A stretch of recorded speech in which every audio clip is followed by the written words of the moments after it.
नमस्कार दोस्तों, आपका हमारे YouTube चैनल द एजुकेशन पर स्वागत है। आज के इस सेशन में हम हिंदी व्याकरण से संबंधित महत्वपूर्ण प्रश्नों को हल करेंगे, जो 2023 के सभी भर्ती परीक्षाओं के दृष्टिकोण से बेहद उपयोगी क्लास होगी।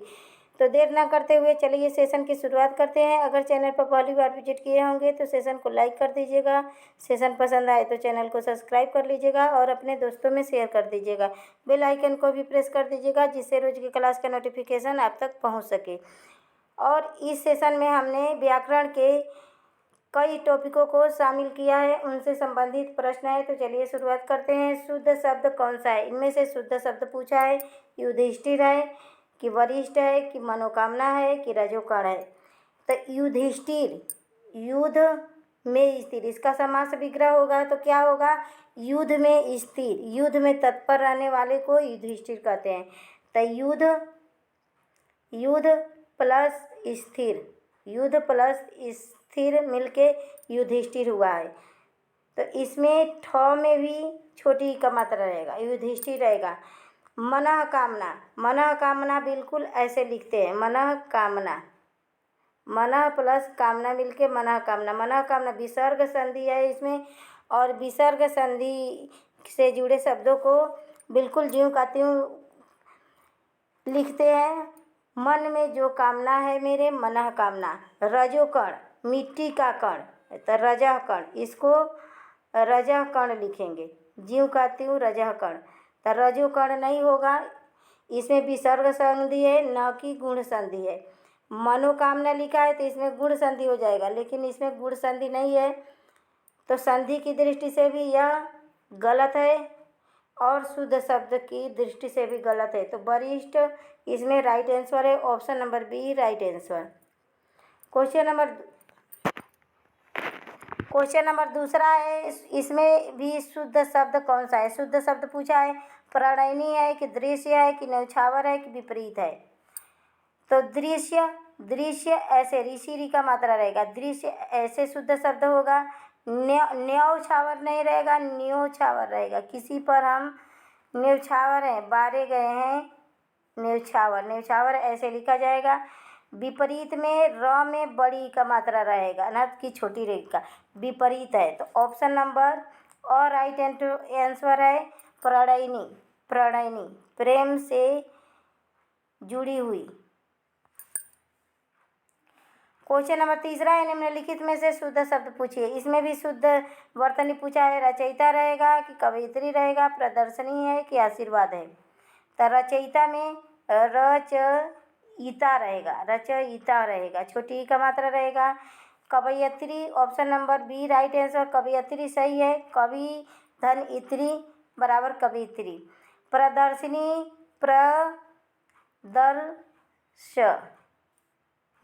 प्रदर्शनी रहेगा, न कि प्रदर्शनी रहेगा। ये रेफ रहेगा, स के ऊपर रहेगा। आशीर्वाद में यह रेफ स के ऊपर नहीं रहेगा, व के ऊपर रहेगा, व के ऊपर रहेगा। तो option number B right answer.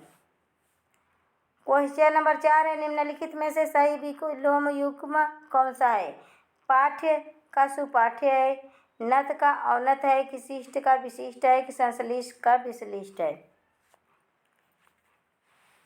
पाठ्य माने पाठ्य लेसन को कहते हैं, सुपाठ्य माने अच्छा लेसन।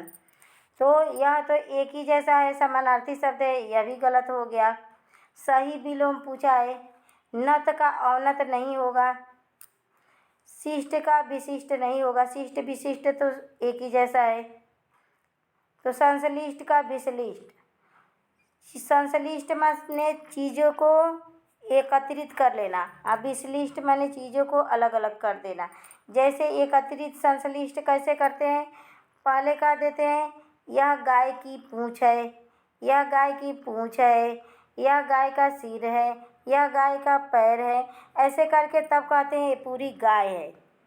पूँछ सिर संश्लिष्ट कर देते हैं।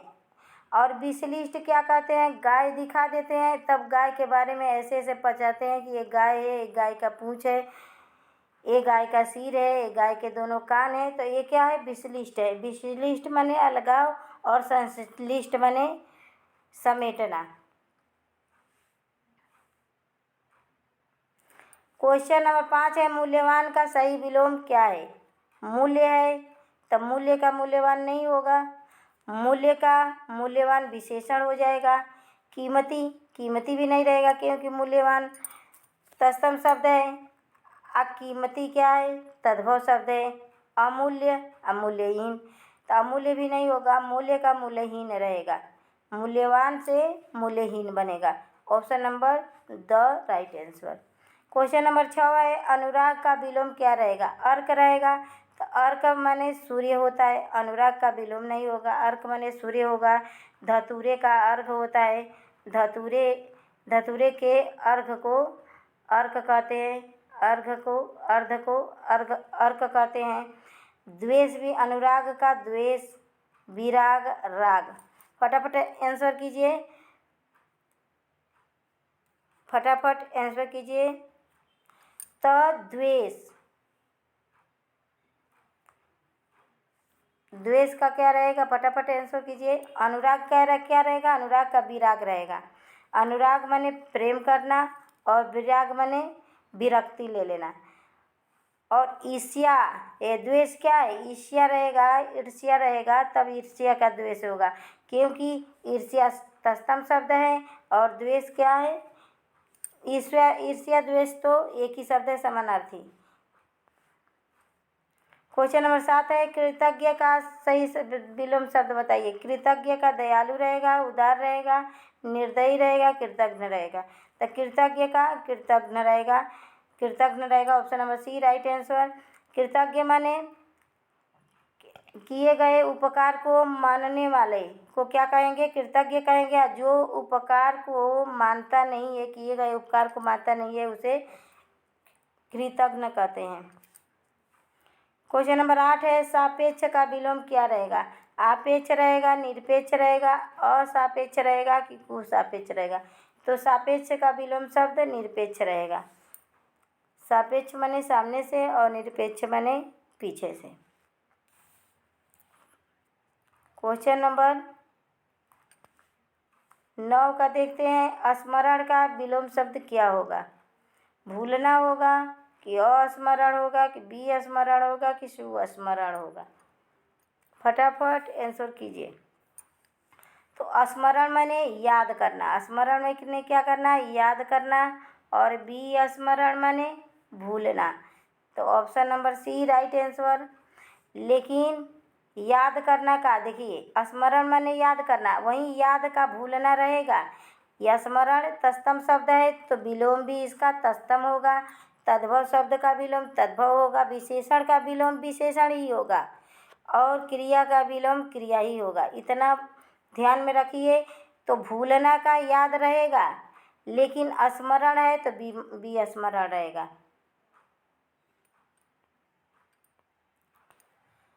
क्वेश्चन नंबर 10 है, निम्नलिखित में से कौन सा विलोम युग्म ठीक है?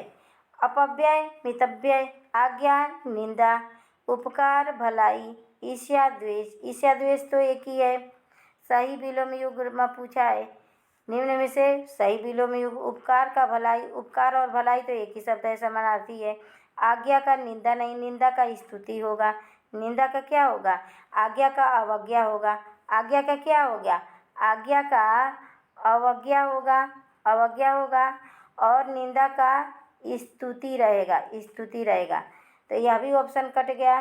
तो option number A right answer. अपव्यय का मितव्यय, अपव्यय में बहुत खर्च करने वाला, मितव्यय माने कम खर्च करने वाला।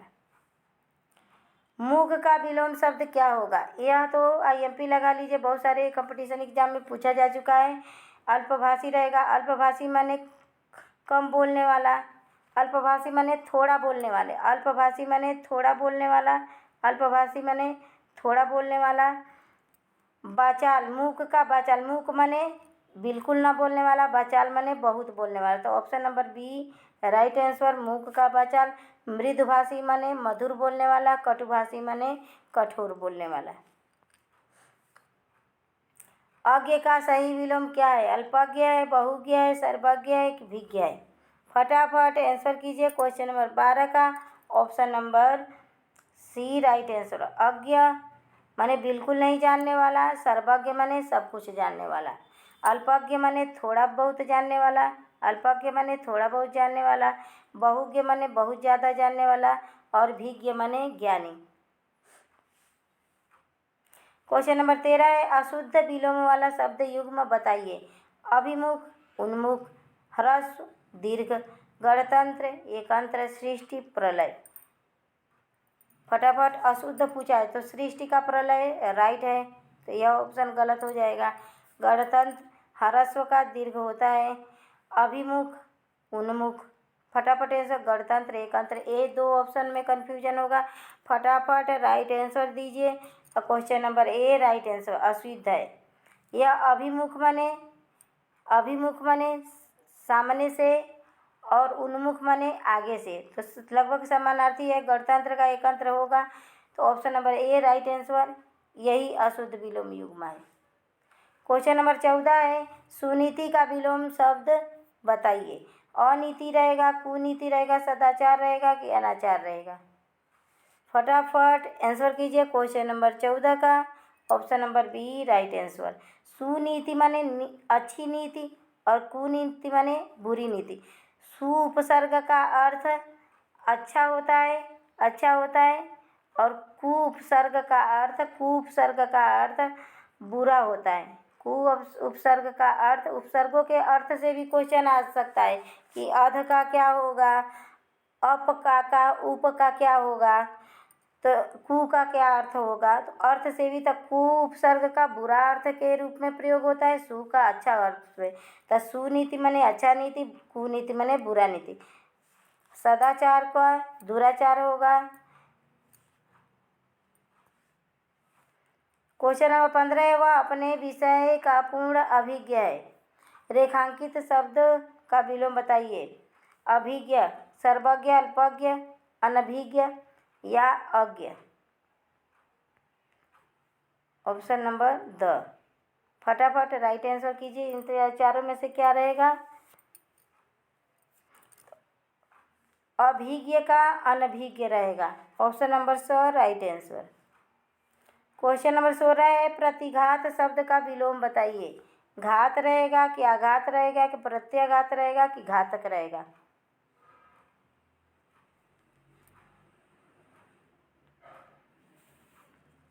फटाफट आंसर कीजिए क्वेश्चन नंबर 16 का। तो घात प्रतिघात, घात का विलोम क्या होगा? घात प्रतिघात। हमने आप पर घात किया, एक थप्पड़ मारा, तो आपने बदले में हमें 2 थप्पड़ मार दिया। घात का प्रतिघात रहेगा, ऑप्शन नंबर और राइट आंसर। आघात मतलब बहुत चोट पहुंचाना।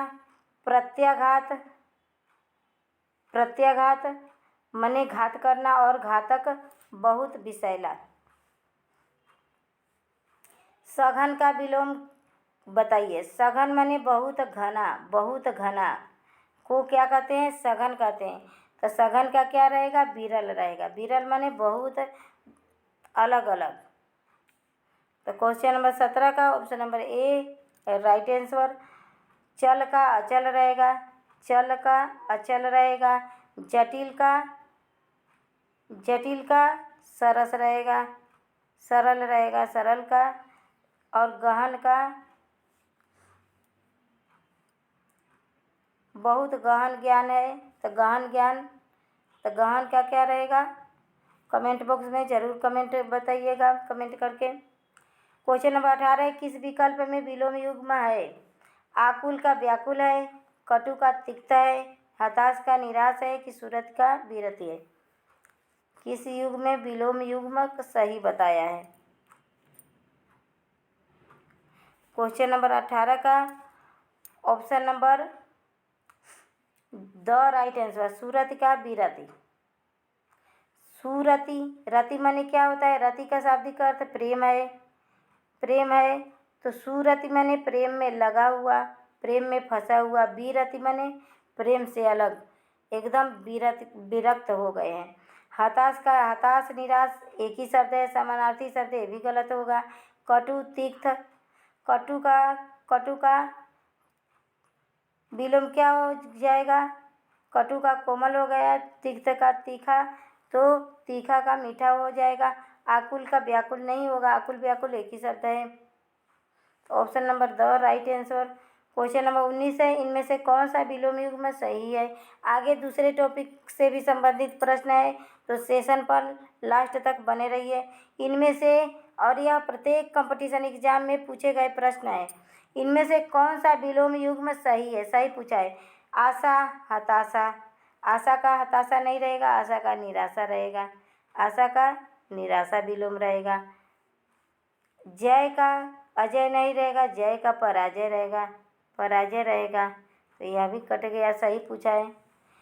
अंतरंग बहिरंग, अज्ञ अल्पज्ञ, अज्ञ का विज्ञ रहेगा, ना कि अल्पज्ञ रहेगा। अंतरंग का बहिरंग, अंतरंग माने आंतरिक शक्ति या बहिरंग माने बाहरी। क्वेश्चन नंबर 20 है, सदाचारी का विलोम शब्द क्या होगा। दुराचारी रहेगा, पाखंडी रहेगा, दुष्ट रहेगा, भ्रष्टाचारी रहेगा। फटाफट आंसर कीजिए क्वेश्चन नंबर 20 का। Option number A right answer, सदाचारी का दुराचारी रहेगा। क्वेश्चन नंबर 21 है, किस विकल्प में विलोम युग्म सही है। सत्कृत, निरादृत, संतुष्ट, संतृष्ट, विराम, विरह, पथ्य, पद्य। तो किस विकल्प में विलोम युग्म शुद्ध पूछा है, तो संतुष्ट का त्रस्त रहेगा।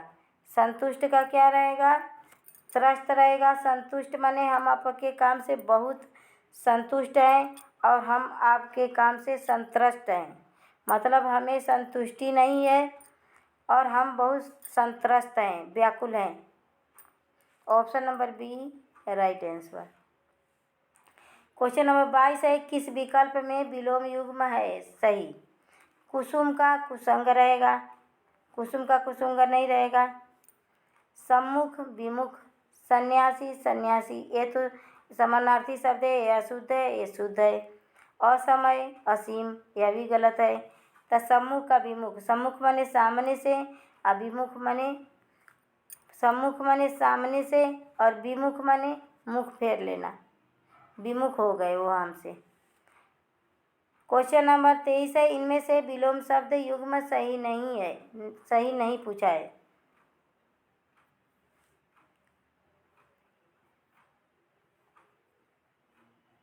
मुख का बचाल, तो मुख का बचाल होता है, राइट है, तो ऑप्शन नंबर गलत हो गया। हार का परिहार, हार का जीत होता है, हार का क्या होता है, हार का जीत होता है, हार का जीत हो। परिहास का हास होता है, हास परिहास। अस्थावर का जंगम सही है, तो ये भी ऑप्शन गलत। व्यष्टि का समष्टि सही है, ये भी गलत है, तो option number B right answer. यही गलत, यही ऑप्शन गलत है। हास का, हार का जीत होगा, न कि हार का परिहास रहेगा। क्वेश्चन नंबर 24 है, असंगत विलोम युग्म का चयन कीजिए। इप्सिति अभिस्थिति, आतप अनातप, आगामी विगत, अन्वय अनन्वय। सही युग्म का चयन कीजिए क्वेश्चन नंबर 24 का। Option number A right answer, इप्सित का अभिप्सित, option number A right answer. Question number 25 है, उत्तम का विलोम शब्द क्या है। अगम है, अधम है, उच्च है, अज्ञ है। तो उत्तम का अधम होगा। उत्तम माने बहुत ऊंचा प्रतिष्ठित व्यक्ति और अधम माने प्रतिष्ठित,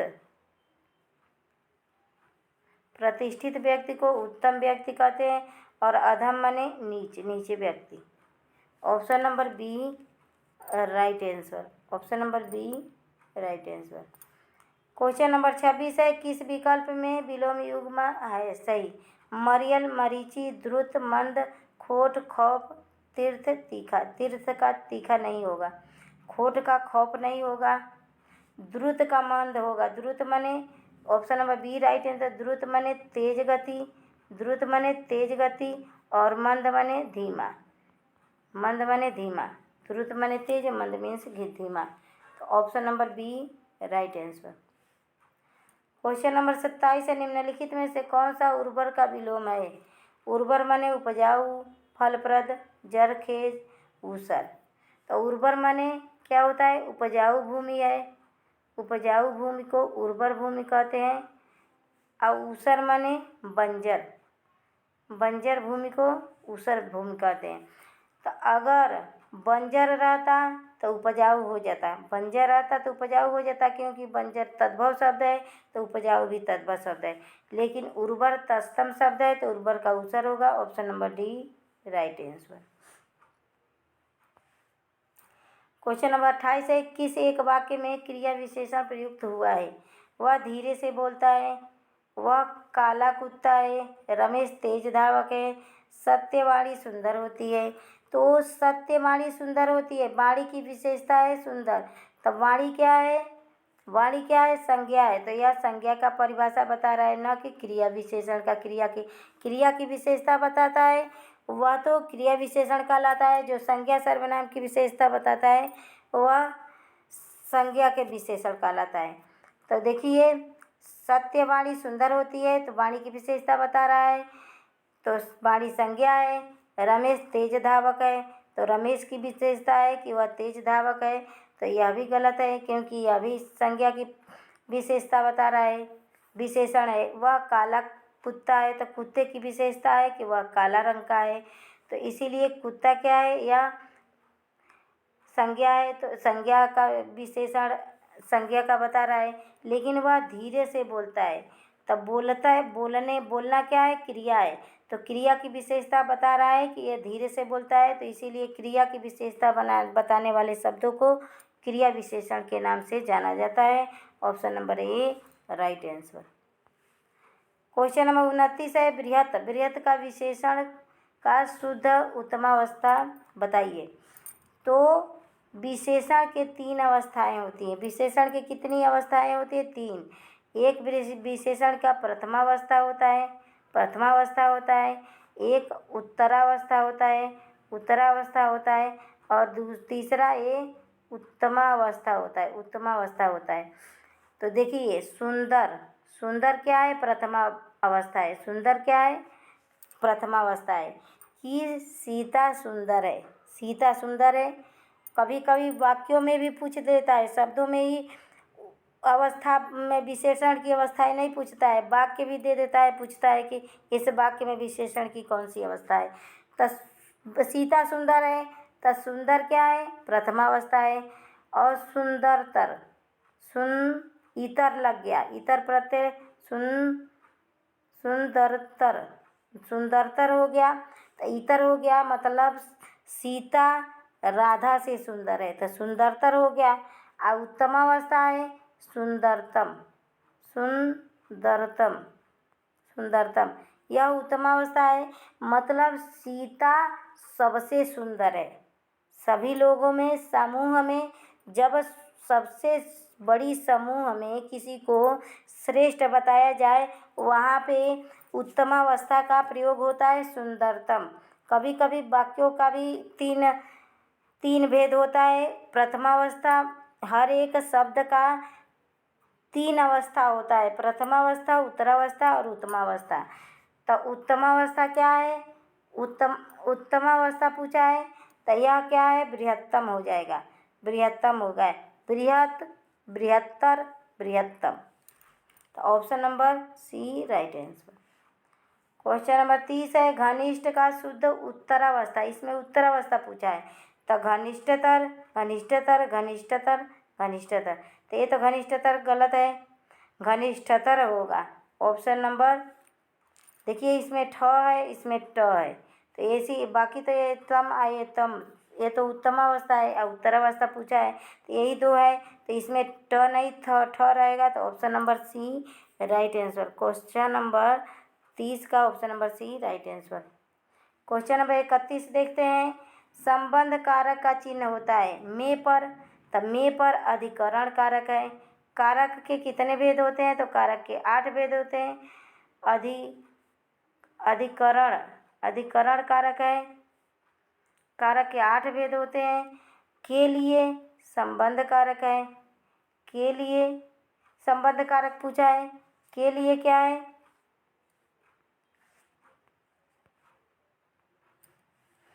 में पर अधिकरण कारक है और कारक के 8 भेद होते हैं। कर्ता ने कर्म को करण संप्रदान के लिए अपादान से में पर अधिकरण। तो के लिए क्या है? के लिए क्या है?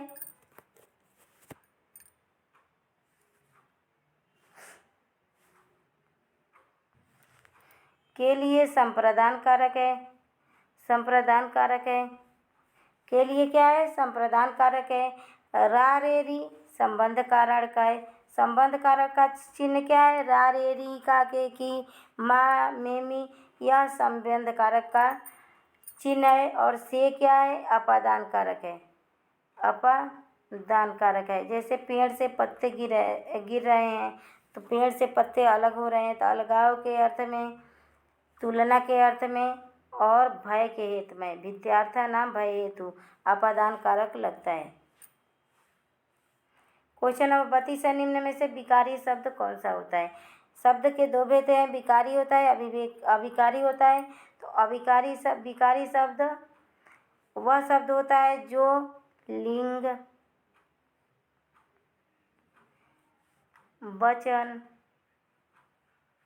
वचन और कारक, और क्या है? कारक के प्रयोग होने पर, कारक के रूप में प्रयोग करने पर उनका शब्द बदल जाता है। उसे क्या कहते हैं? विकारी शब्द कहते हैं। अविकारी शब्द उसे कहते हैं जिनका लिंग, वचन और कारक का कोई प्रभाव नहीं पड़ता है उन पर। तो आज सीता आएगी और आज राम आएगा। तो देखिए, यह वचन के करने पर यह तो नहीं बदला, न यथा बदला न पता। तो यह क्या है? सारे अविकारी शब्द हैं। और लड़का क्या है? विकारी शब्द है। लड़का का देखिए, लिंग परिवर्तन करने पर लड़की बन जाएगा। लड़का का लिंग परिवर्तन करने पर लड़की बन जाएगा। वचन परिवर्तन करने पर लड़के बन जाएगा। वचन परिवर्तन करने पर लड़के बन जाएगा। और कारक परिवर्तन करने पर लड़का जाता है तो जाता बन जाएगा, और लड़की जाती है तो जाती बन जाएगी। तो कारक में भी परिवर्तन तो हो जाता है, क्रिया में भी परिवर्तन हो जाता है। तो option number D right answer. Question number 33 है। क्वेश्चन नंबर 33 है, सभा में 20 लोग थे, इनमें विशेषण कौन सा है? समुदायवाचक है, परिमाणवाचक है, निश्चित संख्यावाचक है कि अनिश्चित संख्यावाचक है? तो समुदायवाचक, सभा तो समुदायवाचक संज्ञा है। सभा क्या है? समुदायवाचक संज्ञा है। लेकिन 20 लोग थे, 20 लोग थे, यह विशेषण है। तो ये विशेषण का पूछा है, ये न कि पूछा है कि इसमें जातिवाचक संज्ञा, भाववाचक संज्ञा, संज्ञा का भेद नहीं पूछा है। अगर संज्ञा का भेद पूछा होता तब तो यह समुदायवाचक संज्ञा होता, लेकिन यह विशेषण का भेद पूछा है। तो संज्ञा का जो विशेषता बताता है उसे विशेषण कहते हैं। तो सभा संज्ञा है और संज्ञा का विशेषता बता रहा है कि 20 लोग थे। 20 लोग थे मतलब वहाँ पे अनेकों लोग काम कर रहे थे। 20 लोग, 30 लोग, यह क्या है? यह काउंट नहीं हो रहा है, अनिश्चित है, अनिश्चित संख्यावाचक है, निश्चित नहीं है। अपरिमाणवाचक, नाप तौल तो हो नहीं रहा है। 1 लीटर दूध, 4 लीटर पानी, ये सब परिमाणवाचक के अंतर्गत आते हैं। क्वेश्चन नंबर 33 का ऑप्शन नंबर डी राइट है। यह अनिश्चित संख्यावाचक है। पता नहीं है 20 लोग थे कि 30 लोग थे। अगर रहता कि सभा में 20 लोग थे, सभा में 20 लोग थे, तो यह हो जाता निश्चित संख्यावाचक, लेकिन 20 लगा दिया है तो अनिश्चित संख्यावाचक है।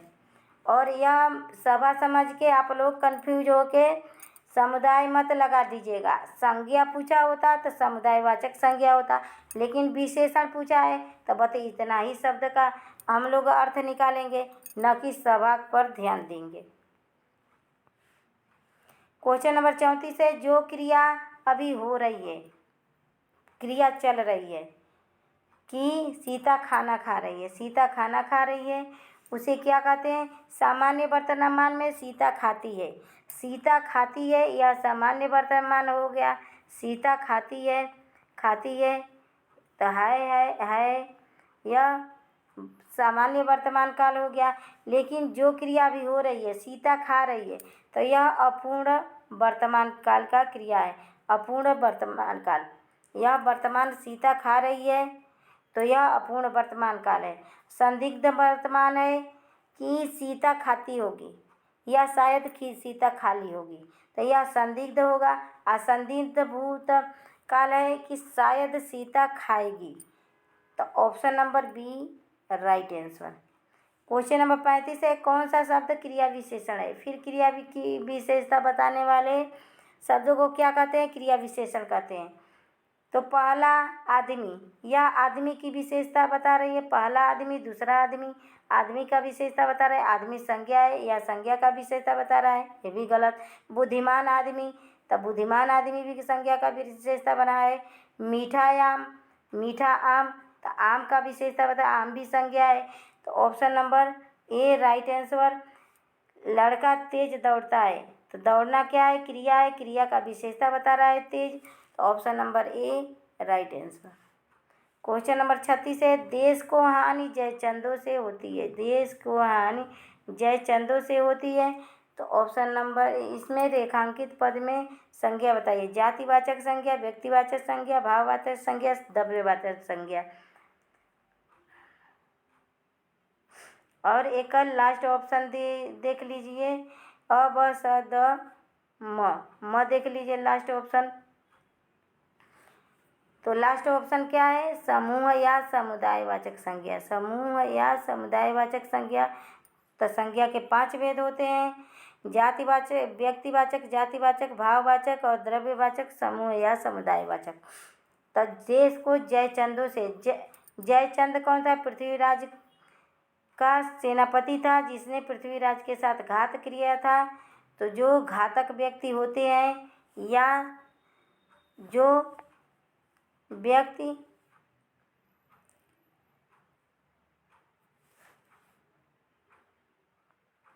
विश्वासघाती होते हैं उन्हें जयचंद की संज्ञा दी जाती है। तो अगर किसी का गुण पूरे समाज पर लागू हो, वहाँ पे जातिवाचक संज्ञा होता है। Option number A right answer. और जयचंद बहुत गद्दार था, जयचंद बहुत गद्दार था रहता, तो यह व्यक्तिवाचक संज्ञा के अंतर्गत आता है। क्वेश्चन नंबर 37 है, गरीबों को वस्त्र दो। वाक्य में कारक है, करण कारक है, अपादान कारक है, संप्रदान कारक है कि कर्म कारक है? तो देखिए, गरीबों को क्या है? कर्म कारक का चिन्ह है, लेकिन चिन्ह को देखकर को कर्म कारक मत लगा दीजिएगा। वहीं बेटे को पेंसिल दो, बेटे को पेंसिल दो कर्म कारक होगा, क्योंकि वह आपका कर्म है कि आप अपने पत्नी का ध्यान रखें, अपने माँ का ध्यान रखें, अपने बेटे का ध्यान रखें, वह आपका कर्म हो जाएगा। और वहीं पे आप गरीबों को वस्त्र दे रहे हैं, लंगर में दान दे रहे हैं, तो वहाँ पे संप्रदान कारक होगा। वहाँ पे को का चिन्ह संप्रदान कारक के अंतर्गत आएगा, तो option number C right answer. दान देने के अर्थ में संप्रदान कारक होगा, वो भी अपने दान हम उसको दें जिससे हमारा कोई रिश्ता ना हो, जिससे हमारा कोई रिश्ता ना हो, हम किस, तो वह कर्म कारक के अंतर्गत नहीं आएगा, वह संप्रदान कारक के अंतर्गत आएगा। जैसे स्वाहा स्वधा, देखिए हम लोग यज्ञ करते हैं तो कहते हैं अग्नि स्वाहा, वायु देवता स्वाहा, तो स्वाहा के अर्थ में हम भी दान दे रहे हैं, अग्नि को कुछ दे रहे हैं, तो वहाँ पर भी संप्रदान कारक होता है। तो option number C right answer. Question number 38 है, तुम्हें क्या चाहिए? रेखांकित पद क्या सर्वनाम का कौन सा भेद है? तुम्हें क्या चाहिए, तुम्हें क्या चाहिए? तो देखिए क्या क्या है, प्रश्न है, क्या क्या है, प्रश्न है, तो प्रश्न के आगे सर्वनाम लगा है, तो प्रश्नवाचक सर्वनाम हो गया, प्रश्नवाचक सर्वनाम होगा। मैं अपना काम स्वयं कर लूँगा, तब निजवाचक सर्वनाम। संबंधवाचक है कि सीता, वह सीता से सुंदर है, संबंधवाचक। निश्चयवाचक सर्वनाम, यह मेरा घर है, यह मेरा घर है, निश्चयवाचक सर्वनाम। क्वेश्चन नंबर 29 है, क्वेश्चन नंबर 29, मीरा ने आधा लीटर दूध पी लिया, तो आधा लीटर गुणवाचक विशेषण नहीं होगा, गुण नहीं बता रहे, संख्यावाचक विशेषण नहीं है, सार्वनामिक विशेषण नहीं है, तो यह परिमाणवाचक। नाप तोल के अर्थ में परिमाणवाचक संज्ञा होता है, परिमाणवाचक विशेषण होता है। ऑप्शन नंबर स राइट आंसर। क्वेश्चन नंबर 40 है, नल बूंद बूंद टपक रहा है। तब बूंद बूंद, देखिए अगर बीच में डैश रहता तो इसे आप लोग द्वंद्व समास मत लगाइए, यह एक ही शब्द रिपीट हुआ है तो इसमें अव्ययी भाव समास है, समास अव्ययी भाव है, अव्ययी भाव समास है, अव्ययी भाव समास है। और नल बूंद बूंद टपक रहा है तो यह क्या है, क्रिया हो रही है। यह क्या हो रही है, क्रिया, तो क्रिया विशेषण है। इसमें क्या है, क्रिया विशेषण है कि नल बूंद बूंद टपक रहा है, क्रिया विशेषण है। तो आज का यह सेशन यही समाप्त हुआ। सेशन कैसा लगा? अगर यह प्रश्न आपके परीक्षा के उपयोगी लगे तो प्लीज़ चैनल को सब्सक्राइब कीजिएगा, लाइक कीजिएगा, शेयर कीजिएगा। धन्यवाद दोस्तों, नमस्कार।